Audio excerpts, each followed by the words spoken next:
మధ్యలో వేసి పారిపోతాడని అని అనుకోకూడదు. అలాగే నమ్మకస్తులుగా మనం జీవించాలి. అలాగే దేవుని దగ్గర కూడా నమ్మకంగా మనం ఉండే వాళ్ళంగా ఉండాలని నేర్చుకుంటాం. చదవండి ఇంకా కింద చదవండి.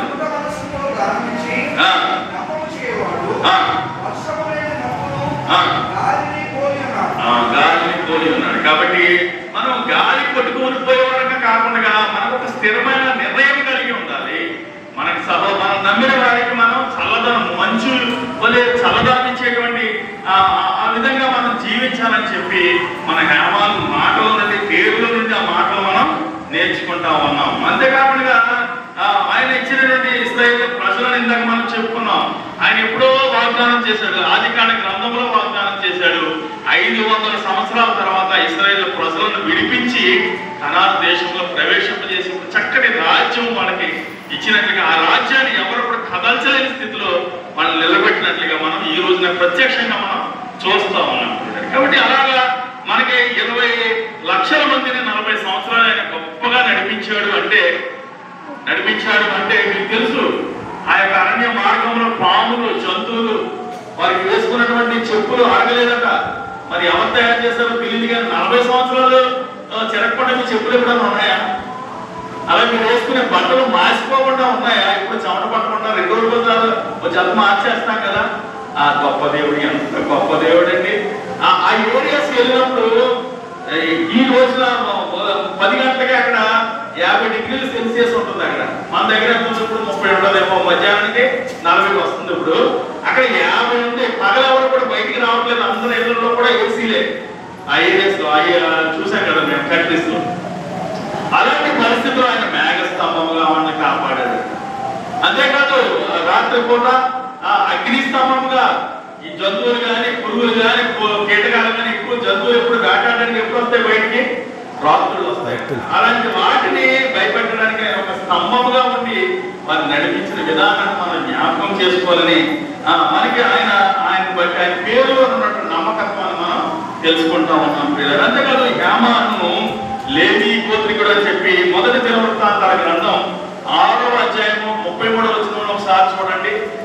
ఆయన క్యారెక్టర్ మనం స్టడీ చేస్తా ఉన్నాం. హేమాను జీవితంలో ఆయన పేరు చూసాం. అలాగే ఆయన ఏ గోత్రికుడో మనం చూస్తా ఉన్నాం. మొదటి దినవృత్తాంతాల గ్రంథం 6వ అధ్యాయము 33వ వచనం చదవండి. తీసిన వారు చదవండి త్వరగా. ఆ ప్రకారము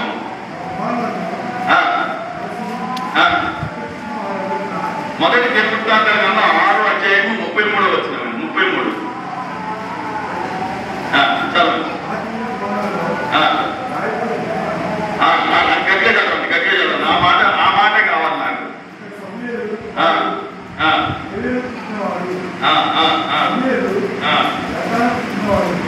ఇక్కడ 6వ అధ్యాయం 33వ వచనంలో మనం చూసినప్పుడు ఈ హేమాను యొక్క కీర్తన రాశారు కదా.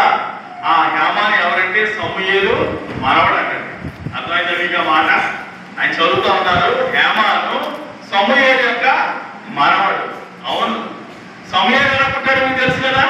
ఎలా పుట్టాడు? తన తల్లి దేవుడి సన్నిధిలో ప్రార్థన చేయగా కన్నీటి ప్రార్థనతో సమూయేలును సంపాదించుకున్నటువంటి తల్లిగా మనం చూసాం. ఆయన ఆ ప్రార్థనతో పుట్టినటువంటి అభిషేకంతో పుట్టినటువంటి ఆ సమూయేలు రాజులను అభిషేకించేవాడిగా, ప్రవక్తలను అభిషేకించేవాడిగా, అంతేకాకుండా ఇశ్రాయేలు ప్రజల చిట్ట చివరి న్యాయాధిపతిగా మనం చూస్తా ఉన్నాం పిల్లలు. అలాగైతే అంత భక్తుడైనటువంటి సమూయేలు కుమారులు ఏమి కుమారుల గురించి మనకు తెలుసు. వారు దుర్మార్గులై వచ్చినటువంటి అర్పణలో నుండి మధ్యలో తీసేసుకుని ఆయన మనం ఇస్తున్నటువంటి అర్పణ తీసేసుకుని ఎంతో దౌర్భాగ్యంగా జీవించారు. అలాగే సమూయేలు పిల్లలు కూడా వంచగుండులై దేవుడికి వ్యతిరేకంగా జీవించినట్టుగా మనకి చరిత్ర అంతా చదివితే మనకు తెలుస్తా ఉంది పిల్లలు. అలాగైతే హేమాను సమూయేలు కొడుకులకు పుట్టినటువంటి మనవడు కాబట్టి హేమాను సమూయేలును వెంబడించిన తాతను వెంబడించాడు కానీ తన తండ్రులను వెంబడించినటువంటి వ్యక్తిగా లేడు పిల్లలు. అవును, మనం కూడా మంచివారు ఎవరున్నారు? మన మంచిగా ఎవరైతే దేవుడు ఆశీర్వదిస్తున్నాడో, దేవుడు ఎవరైతే ఉన్నతంగా ఉంచుతున్నాడో వారిని వెంబడించేవాడుగా ఉన్నారు. కానీ మనం ఏం చేస్తా ఉంటాం? ఎవరైతే వంకరదారులు తీసుకెళ్తారో, మందు షాపులు తీసుకెళ్తారో, లేకపోతే ఎక్కడికి తీసుకెళ్తారో ఆ వెనకాల వెళ్తాం తప్ప మంచి మార్గంలో మనం వెళ్ళడానికి మనం ఎవరు కూడా ఇష్టపడకపోయారు. కాబట్టి ఆరాధన హేమాను చేయలేదు. కాబట్టి హేమాన్ గురించి బైబిల్లో ఒక అధ్యాయము ఏర్పాటు చేయబడినట్లుగా మనం చూస్తా ఉన్నాం. అంతేకాదు అలాగే దైవజనుడు సమూయేలు మనవడగా మంచి పేరు తెచ్చుకున్నట్లుగా మనం చూస్తా ఉన్నాం. మూడవ మాటగా మొదటి దినవృత్తాంతాల గ్రంథం 25వ అధ్యాయం చూడండి. మొదటి దినవృత్తాంతాల గ్రంథం ఇంకా ఆయన క్యారెక్టర్ లో ఉన్నటువంటి మంచి లక్షణాలు మనం గ్రహిస్తా ఉన్నాం. 25వ అధ్యాయం మొదటి వచనం చదువుతున్నాను చూడండి. మరియు దావీదును సైన్యాధిపతులను ఆసాపు, ఇక్కడ మళ్ళా చూడండి, హేమాను ఎదుగుతున్న వారి కుమారులను కొందరిని సేవ నిమిత్తం ప్రత్యేకపరిచి సితారాలను స్వరమణల తాళమును వాయించు ప్రకటించినట్లుగా నియమించి ఈ సేవా వృత్తిని బట్టి ఏర్పాటైన వారి సంఖ్య ఎంత అనగా అని మనం చూస్తాం. కాబట్టి ఇక్కడ రాజైనటువంటి దావీదు సముఖంలో వీళ్ళు పాటలు పాడేవారిగా, స్తుతించేవారిగా, గణపరిచేవారిగా ఉన్నటువంటి గ్రూపులో హేమాను ఒకటిగా మనం చూస్తాం. దావీదు గారు సింహాసనం ఇక్కడ ఉంది. ఆ పక్కనంతా కూడా పెద్ద పెద్ద వీళ్ళంతా కూర్చుని ఉంటారు. అలాగే కొంత సంగీత బృందం ఉందంట. 288 మందితో ఒక బృందం ఏర్పాటు చేయబడిందంట. ఆ బృందానికి అధిపతులు ఎవరంటే ఆసాపు, హేమాను, యెదుతు అని ముగ్గురిని వాళ్ళు సెలెక్ట్ చేశారు. అక్కడ వాళ్ళ వెనకాల ఆసాపు కుమారులు, వాళ్ళ వెనకాల హేమాను కుమారులు, అలాగే యెదుతు కుమారులు, అలాగే 280 మంది రాజుగారు వస్తున్నప్పుడు, వెళ్తున్నప్పుడు, మధ్యాహ్నం, ఉదయం జనరల్గా రాజుగారు ఎక్కడైనా ఉన్నప్పుడు ఆ రాజుగారికి స్థుతి కలుగుగాక, రాజుగారు చక్కగా జీవించుగాక, రాజుగారి రాజ్యం చక్కగా వర్ధిల్లుగాక అని చెప్పి వాళ్ళు పొగుడుతూ ఉంటారు. ఇక్కడైతే దావీదు చేసినటువంటి గొప్ప కార్యం ఏంటి తెలుసా? ప్రతి దినము కూడా ముమ్మారు ఈ యొక్క సంగీతంతో మన దేవుని సన్నిధిని అక్కడ కల్పించేటట్టుగా దేవుని స్తుతించేవాడిగా ఉదయం, మధ్యాహ్నం, సాయంత్రం కూడా ఆ సంగీత బృందంతో ఆ హేమాను అలాగే ముగ్గురు ఆసాపు, యెదుతులు ఆయన సన్నిధిలో ఆయన స్తుతించే బిడ్డలుగా వాళ్ళు ఒకటిగా మనం సెలెక్ట్ చేయబడినట్లుగా మనం చూస్తా ఉన్నాం. అయితే హేమానుకి 25:5లో మనం చూసినప్పుడు నేను త్వరగా ముందుకు వెళ్తా ఉన్నాను. హేమానికి 14 మంది కుమారులు, 3 కుమార్తెలు. వారందరినీ కూడా దేవుని సన్నిధిలో సంగీత విద్వాంసులుగా తయారు చేసి హేమాను నిలబడితే హేమాను వెనకాల వారి పిల్లలంతా, ఆసాపు నిలబడితే వారి పిల్లలంతా, యెదుతు నిలబడితే వారంతా నిలబడి వీరి ముందు ఒక చరణం పాడుతుంటే వాళ్ళ వెనక సంగీత వాయిద్యాలు వాయిస్తూ దేవుని స్తుతించినట్టుగా మనం చూస్తా ఉన్నాం. అవును, మరి మనం ఎలా ఉన్నాం? ఆదివారమే దేవుని సన్నిధి రావడం చాలా కష్టంగా ఉంది. 8 గంటలకంటే 9 గంటలకు వస్తాం, అన్ని ముగించుకుని మళ్ళీ వెంటనే రావడం మాత్రం లేట్గా వస్తాం, వెళ్ళిపోవడం మాత్రం ఒక అరగంట ముందు వెళ్ళిపోతాం. కొంతమంది ఆరాధన అయిపోతే వెళ్ళిపోతా ఉన్నారు, చూస్తా ఉన్నారు. గొప్ప వింత ఇదంతా కూడా. కాబట్టి ఎందుకు వచ్చారో ఎందుకు వెళ్ళిపోతారో ఆవిడకి అర్థం అవ్వట్లేదు. ఎందుకు ఆరాధన చేశారో కూడా తెలియదు. ఆరాధన అంటే మొదటి పాట నుండి ఆఖరి ముగింపు ప్రార్థన వరకు ఉంటేనే దేవుని ఆరాధించినట్టు వెళ్ళారు. మధ్యలో వెళ్ళిపోతే ఆశీర్వాదాలు మనం కోల్పోతాం. కాబట్టి ఇలాగా దేవుని సన్నిధిలో హేమాను కుటుంబం అంతా కూడా 14 మంది కుమారులు, 3 కుమార్తెలు దేవుని సన్నిధిలో ఉన్నట్లుగా, దేవుని సన్నిధికి నడిపించినట్లుగా మనం చూస్తా ఉన్నాం. మనం కూడా మన పిల్లల కొరకు, మన కుటుంబాల కొరకు అందరూ దేవుని సన్నిధికి రావాలని, దేవుని సన్నిధిలో ఉండాలని మనం చూస్తా ఉన్నాం. మనం ప్రార్థన చేయాలి పిల్లలు. అలాంటి బాధ్యత మన మీద ఉన్నట్లుగా మనం చూస్తాం. అవును, యోబు గ్రంథము మొదటి అధ్యాయంలో చూసినప్పుడు ఎక్కడైనా తన బిడ్డలు యోబు కూడా మేము వెళ్ళాం కదా ఆ దేశాల్లో ఒక రాజు అనమాట. అతను కూడా ఆ రోజుల్లో ధనవంతుడు, షేక్స్ వాళ్ళంతా కూడా అందరూ కోటీశ్వర్లే. వాళ్ళకి ఎంత ధనం ఉందో వాళ్ళకే తెలియదు. అందరూ ఫ్లైట్స్ లో తిరుగుతూ ఉంటారు. అలాగే ఆ రోజుల్లో ఆ దేవుడు యోబుని కూడా అంత గొప్పగా ఆశీర్వదించాడు.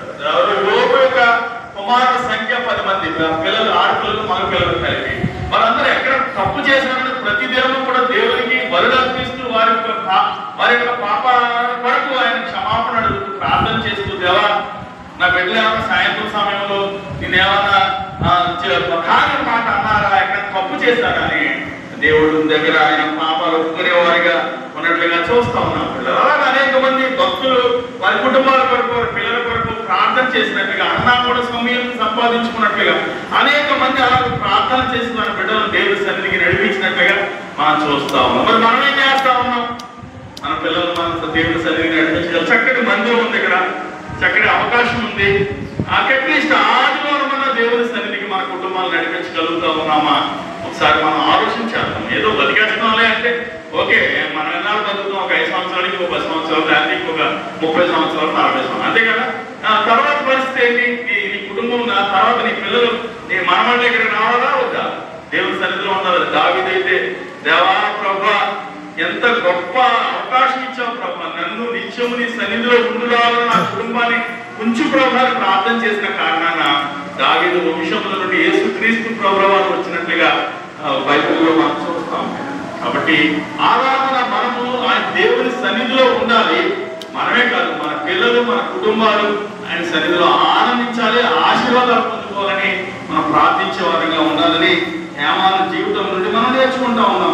అంతేకాదు హేమాను ఏమన్నారంటే దీర్ఘదర్శి అని చెప్పి పిలిచినట్లుగా మనం చూస్తే ఎంతో భక్తుడు. దీర్ఘదర్శి అంటే ఏంటంటే జరగబో విషయాలని కూడా చెప్పేస్తా ఉంటాడు. ఇదిగో పలానా ఆయన దగ్గరికి వెళ్ళి ప్రార్థన చేసి నా జీవితం ఎలా ఉందండి, నాకు ఉద్యోగం వస్తుందో, నాకు పెళ్లి అవుతుందా, ఇది మనం ఎవరిదెవరో అడుగుతూ ఉంటాం కదా. అలాంటి దీర్ఘదర్శి అనమాట. దేవుని సన్నిధికి వెళ్ళి ప్రార్థన చేస్తే ఏం జరగబోతుందో ఆ జీవితాలు చెప్పేస్తా ఉండేవాడు. అంత గొప్ప భక్తుడు అంటే హేమాను. అంతేకాకుండా 4వదిగా మొదటి రాజుల గ్రంథం 4వ అధ్యాయం 31వ వచనంలో మనం చూసినప్పుడు అతను సమస్తమైన వారి కంటేను హెజ్రీహీయుడైన యాతాను కంటేను అలాగే మహూరు కుమారులైన హామాను కల్గోలు దుర్గ అనువారి కంటేను జ్ఞానవంతుడైందని కనుక అతని కీర్తి చుట్టూనున్న జన్మలన్నింటిలో వ్యాపితమైన. కాబట్టి సొలొమోను కన్నా కొద్ది తక్కువ జ్ఞానం కలిగినటువంటి గొప్ప వ్యక్తిగా హేమాను దీవించినట్లుగా మనం చూస్తా ఉన్నాం పిల్లలు. అంతేకాదు 6వ వచనంలో మొదటి దినవృత్తాంతాల గ్రంథం 27:6 వీరందరూ ఆసాపునకును ఎదుగుతున్నప్పుడు హేమానునకును రాజు చేసిన ఆ కట్టడల ప్రకారం యెహోవా ఇంటిలో తాళము, స్వర్మణలము, సితారలు వాయించుచు గానం చేయుచు తన తండ్రి చేతి కింద దేవుని మందిర సేవ జరిగించుచు ఉండిరి అని చెప్పి చూస్తాను. కాబట్టి దేవుని మందిర సేవ తన తండ్రి చెబుతున్న విధంగా వీళ్ళంతా కూడా తన బిడ్డలందరినీ కూడా ఆయన సన్నిధికి నడిపించినటువంటి తండ్రిగా, గొప్ప తండ్రిగా మనం చూస్తా ఉన్నాం. కాబట్టి